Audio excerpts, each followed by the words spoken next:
এই জুমার দিনের মর্যাদাটা আল্লাহ তাআলা সর্বপ্রথম ইহুদিদের দিতে চেয়েছিলেন। কাদেরকে?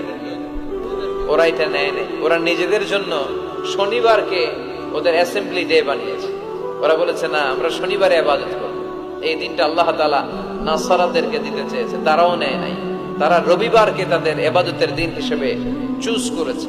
অবশেষে আল্লাহ তাআলা আমাদেরকে এই দিনটা দিতে চাইলেন, আমরা কোনো কথা ছাড়াই গ্রহণ করলাম, আর ধন্য হয়ে গেলাম।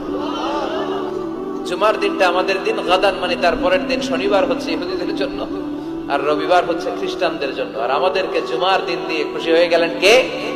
আবার বিশ্বনবী বললেন, জুমার দিনটা এমন দিন, এই দিনে আল্লাহর পক্ষ থেকে বিশেষ ফেরেশতারা মসজিদের সবগুলো দরজার মধ্যে দাঁড়িয়ে যায় এবং জুমার নামাজের আগ দিয়ে খতিব সাহেব আসার আগ পর্যন্ত লিখতে বসে যায়।